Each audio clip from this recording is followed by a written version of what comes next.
retrouve au jardin parce que je voulais absolument vous montrer ces plantes que j'ai achetées il y a quasiment une semaine et demie, 2 semaines, où j'étais à une fête des plantes.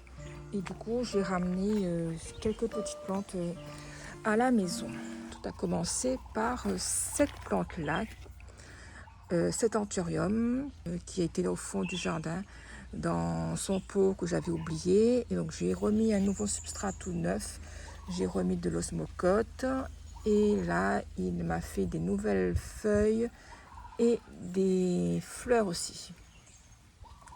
Donc je ne sais pas si vous voyez bien la couleur de la fleur parce qu'il y a quand même le soleil qui reflète. Donc c'est un rose avec deux teintes différentes. À ce niveau-là, un rose un peu verdâtre et ici un peu plus foncé. J'ai acheté d'autres anthuriums et donc j'en ai pris 3 de couleurs de fleurs différentes. Un rouge, un blanc, un avec des toutes petites fleurs de couleur parame. Je les ai déjà rempotés avec un substrat fait maison, de la sphaigne, des écorces de coco, de la pouzzolane, tout ça mélangé avec un terreau ordinaire complété par de l'osmocote. Au rempotage, j'ai pu constater que la plante était vraiment saine. Les racines étaient nickel, le substrat était bien, on n'avait pas de racines qui étaient emmêlées. Et donc j'espère que là, ils vont bien se développer. Pour l'instant, ils ne sont pas à leur emplacement définitif, mais je vais les disposer de façon à quand même faire quelque chose de beau. Ensuite, on a les orchidées. Alors, on a ici des dendrobium nobilé. J'en ai acheté 2 avec des fleurs différentes. Vous voyez la jolie fleur là avec 3 couleurs. Donc les fleurs apparaissent sur la tige comme ça, de part et d'autre de la tige florale. On a pas mal, il y a pas mal de tiges. On a 1, 2, 3, 4, 5, 6, 7, 8 tiges. Il y en a une autre là qui commence à grandir ici. Celui-là pareil, 1, 2, 3, 4, 5, 6, 7, 8, 9 tiges. Donc ce sont des fleurs de couleur blanche avec un fin liseré rose ici. On a des tiges qui sont fleuries, il y en a d'autres qui sont en attente. J'ai acheté celui-là. Ça j'avais déjà au jardin de nymphéa, mais d'une coloris différente. J'en avais des oranges et je voulais du rose. Donc j'en ai pris 2 dans des petits pots comme ça. Et il y a un où je vais laisser ici et le deuxième je vais mettre au jardin de nymphéa. Ensuite, on a, en ce qui concerne les orchidées que j'ai achetées à la fête des plantes, ce zygopétalum, ici, là. Donc je vais me déplacer pour vous montrer ça un peu plus. Un peu plus près. Donc voilà, cette plante extraordinaire. Alors je trouve les fleurs assez originales parce que les couleurs ne sont pas du tout assorties. On a ici du mauve, du blanc classique qu'on pourrait retrouver chez les orchidées. Et là, on a un espèce de mouchetage marron sur vert anis. Couleur vraiment improbable. Voilà, c'est un zygopétalum et là-dedans, on a 2 tiges florales qui sont maintenues bien rigides par ces petits piquets là.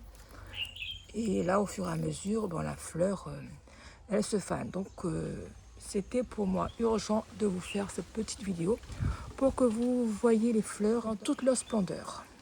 Alors, les 2 derniers orchidées que j'ai achetées, ce sont ceux-là, avec un feuillage tout fin, un peu comme des graminées. Là, on a la tige florale qui a séché depuis. C'était vendu à racines nues. On avait aussi en pot, mais en racines nues, c'était moins cher. Donc, du coup, j'en ai acheté 2 et ça m'a coûté 5 € chacun. Et je vous mettrai le nom en bas de la vidéo. Donc, voilà pour les orchidées et pour les anthuriums. Et ensuite, j'ai acheté ça. Je vais vous montrer. Ce sont des plantes carnivores.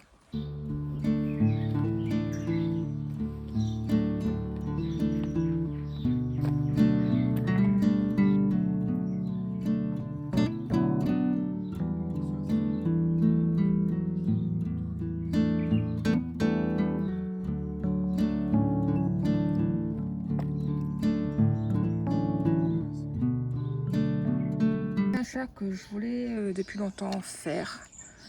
Ce sont des plantes carnivores. Ils sont de leur peau d'origine et ils baignent dans de l'eau de pluie. Donc c'est une culture assez compliquée, assez complexe. Je ne sais pas si je vais réussir. Ce sont mes premières plantes carnivores. Donc je vais tester. J'étais tout de suite attirée par leurs fleurs. Regardez-moi ça. Des grandes fleurs comme ça, originales.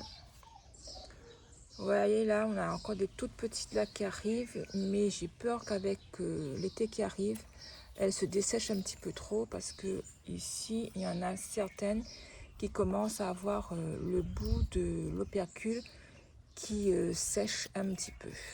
Donc c'est un Serracenia pour ceux qui connaissent. Alors la variété, j'ai pas demandé aux vendeurs.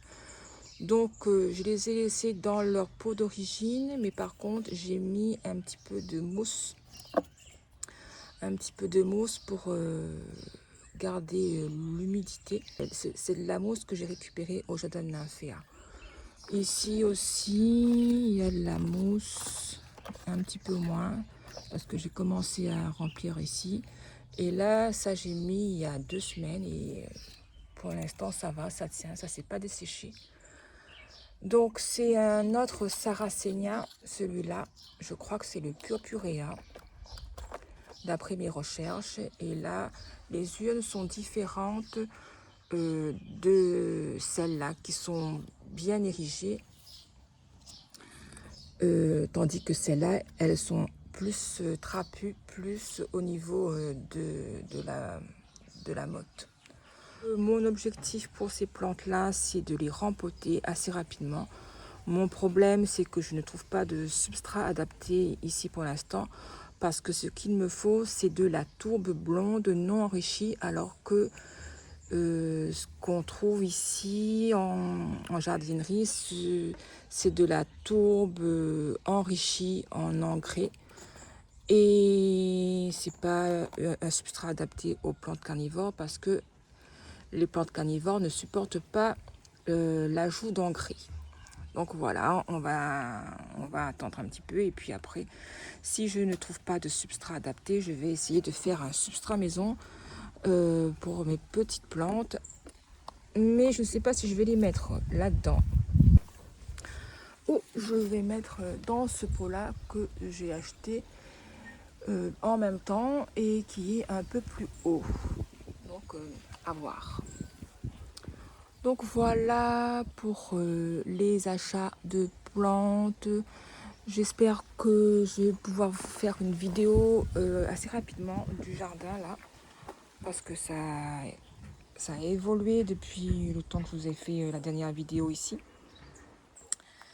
Et je peux vous montrer celle-là aussi. C'est un de mes achats effectués récemment.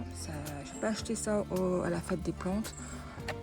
Mais ça vaut quand même le coup de vous montrer parce que là elle est en fleurs.